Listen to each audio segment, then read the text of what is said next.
La deportación de los Oriones. La rebelión de los Oriones, ocurrida hace unos 25.000 años de los nuestros, había sido controlada por la Confederación Galáctica. Aquellos seres que se plegaron a la violenta postura de Satanael, serían deportados a la Tierra para apoyar el proyecto, como si se tratasen de trabajos forzados, y así contribuir en el proceso de aprendizaje de la raza humana. Fueron enviados a nuestro planeta en grupos. No vinieron todos los rebeldes en un solo viaje. El primero de estos grupos habría llegado a la Tierra, poco antes de la transgresión de los 200 vigilantes en el Monte Hermón. Y el último grupo de deportados, con Satanael a la cabeza, llegó a nuestro planeta en los primeros tiempos de la Atlántida. Cuerpos clonados. Un fenómeno que ya se había registrado en el primer grupo, había alertado a la Confederación. Se trataba de un envejecimiento prematuro. Fruto de poseer cuerpos clonados, y bajo una influencia energética extraña, para ellos, nuestro planeta. Esto no es descabellado, por cuanto los problemas que enfrenta la clonación humana, según los recientes experimentos, es precisamente, el envejecimiento acelerado. Debido al avance evolutivo que lograron los Oriones y otras civilizaciones extraterrestres, al morir y encarnar nuevamente, no pierden el recuerdo de la experiencia adquirida en la vida anterior. Poseen una conciencia lineal. Por ello, en un procedimiento que no podemos comprender aún en la Tierra, decidieron construir sus propios cuerpos o réplicas adultas. Para ser ocupadas, si su vehículo material era destruido, o se detectaba ya inservible. Era como cambiar de ropa. Para comprender esto, imaginemos a un ser con una conciencia de 3.000 años de existencia, encarnar nuevamente como bebé. Y tener que vivir ese proceso, una y otra vez, hasta poseer un cuerpo adulto. En la Tierra, desde luego, esto no es así, por cuanto nos encontramos en un peldaño distinto de aprendizaje. Olvidando quiénes fuimos en una existencia anterior, y creciendo en distintas familias, geografías y realidades, para finalmente abrazar la iluminación que nos lleva de regreso a Dios. Según los guías, no poseemos aún la preparación necesaria, para recordar todo cuanto hicimos. Si en una sola existencia, los seres humanos nos vemos afectados por las personas que nos hicieron daño, que dañamos, que amamos, que perdimos, y diversas experiencias de impacto que nos sacuden, ¿qué pasaría si recordáramos el mismo proceso, pero en 20 o 50 existencias? No lo soportaríamos. Lo que nos permitiría prepararnos para asumir ello, es la conciencia de que somos en realidad seres cósmicos. Los cristales prisión. Al envejecer rápidamente y morir en la Tierra, al provenir de Orión, las esencias de los deportados, tendrían que volver a su lugar de origen. Si ello hubiese sido así, posiblemente hubiesen encarnado en los cuerpos clonados, ya adultos, que se encontraban en aquellos mundos de la gran constelación. Los vigilantes de las Pléyades, para evitar ello, depositaron en la Tierra unos cristales romboidales. De un color verde brillante, color asociado también a nuestro planeta, y que podemos observar en la vegetación cuya parte inferior enterraban. Quedando la parte superior expuesta, a manera de una pirámide de base cuadrada. No obstante, hemos sabido en experiencias recientes, que no todos aquellos Oriones, cuyas esencias fueron atrapadas en otro plano dimensional por aquellos cristales, murieron por el envejecimiento prematuro. Satanael, al ver que estaban envejeciendo rápidamente en la Tierra, logró esquivar la observación de los vigilantes pleyadianos, para instalar laboratorios subterráneos, con la intención de hallar alguna cura o antídoto. Sin embargo, los vigilantes detectaron esta iniciativa. Y por orden de la Confederación Galáctica, al ver la violenta y persistente posición de los Oriones deportados, amparada en esta iniciativa científica que involucraba, además, la posible creación de cuerpos nuevos, para aquellos que ya habían sido atrapados por los cristales, decidieron destruirlos en una intervención bélica. Los laboratorios de los deportados, que fueron alcanzados por el ataque de los vigilantes pleyadianos, estaban instalados en lugares que hoy por hoy son conocidos en nuestra experiencia de contacto, como Paititi y Montes Chaste, entre otros. Ello explica por qué, precisamente, en estos enclaves se hallan aquellos cristales prisión. Y el porqué de la presencia de la Hermandad Blanca, cuya fundación en la Tierra, abordaremos en el siguiente capítulo. Los Oriones, atrapados dimensionalmente, le habían declarado una guerra psíquica a la humanidad, afectando considerablemente a los atlantes, quienes ya tenían bastante con el conocimiento heredado de sus padres los vigilantes. Maldek y la destrucción de Poseidonis. Los atlantes se volvieron una raza colonizadora, guerrera, expandiéndose por el planeta e imponiendo su tecnología y avance. Incluso, se vieron en un enfrentamiento, con una civilización autónoma de lo que había sido la antigua Lemuria. Y por si esto fuera poco, una guerra interna, por cuanto la Atlántida se fraccionó en dos corrientes. La que mantenía el espíritu de la luz, y aquella influenciada por las tinieblas. Ello terminó destruyendo el archipiélago Atlante, las 10 islas, dejando solo a 3 como supervivientes. Entre ellas, el centro principal, que alude a la Poseidonis de Platón.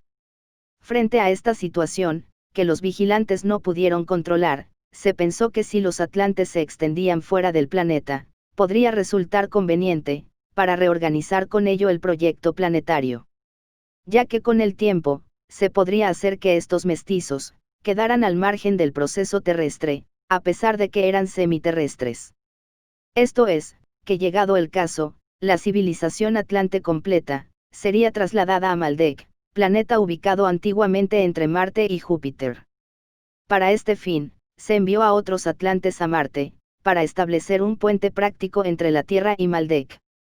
Con tan malos resultados, que no mucho tiempo después de haber arribado, se produjo un abuso por parte de ellos con la civilización marciana, generando un choque terrible. Toda la tensión generada en Marte por los atlantes, y luego en Maldek, por la ley de vibración, lo semejante atrae lo semejante, atrajo a un objeto sideral errante hacia el interior del sistema solar. Pasando muy cerca de Maldek, y, por un efecto desconocido, quizá fruto del propio magnetismo del gran intruso celeste. Las armas de destrucción masiva de los atlantes, que se hallaban concentradas principalmente en aquel planeta, estallaron por sí solas, destruyendo así al planeta en una violenta explosión.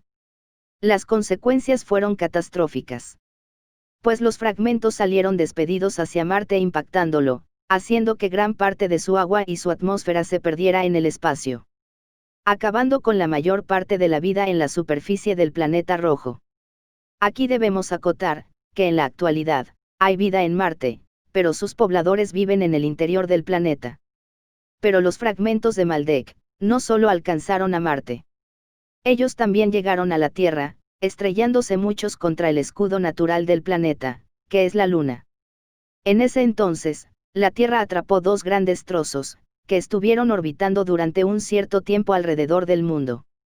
Por lo que podemos afirmar, que hubo una época en que tuvimos 3 lunas. La actual, y 2 asteroides más pequeños.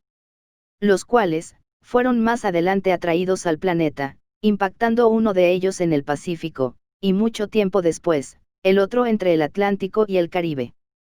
Produciendo profundas fisuras, donde la corteza terrestre es bastante débil, abriéndose así, peligrosos vórtices electromagnéticos.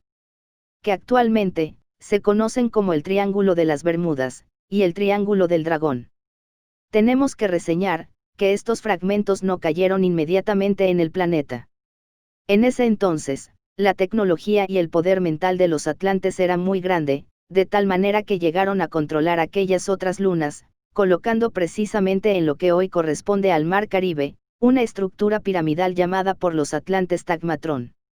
Con una gran esfera de cristal en la punta, a manera de una inmensa máquina energética, que proyectase un haz de luz al espacio.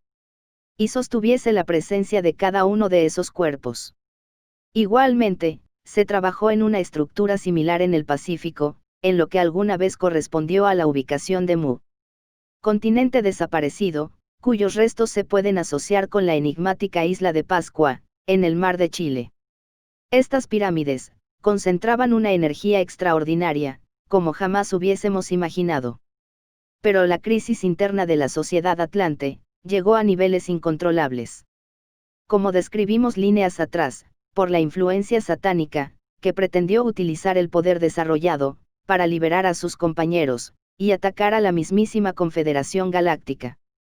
Ello terminó revirtiendo el poder de dichas pirámides, atrayendo aquellos cuerpos siderels, que debían mantenerse a la distancia, haciéndoles impactar y creando, no solo grandes abismos oceánicos, sino también hoyos interdimensionales, que comunican con otro tiempo y espacio.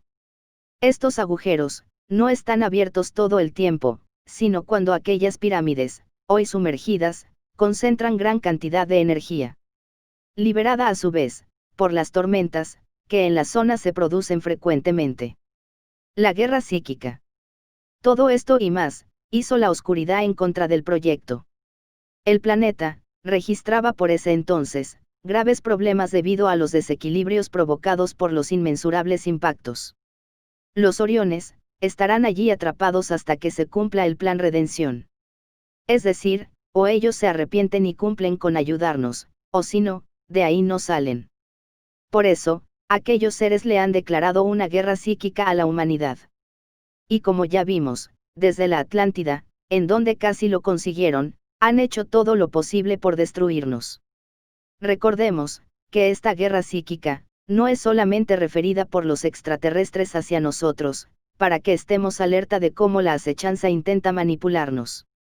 El apóstol Pablo, ya lo mencionaba en una de sus cartas a los Efesios, Efesios 6, 11 a 12, cuando dice: Vestíos de toda la armadura de Dios, para que podáis estar firmes contra las acechanzas del diablo.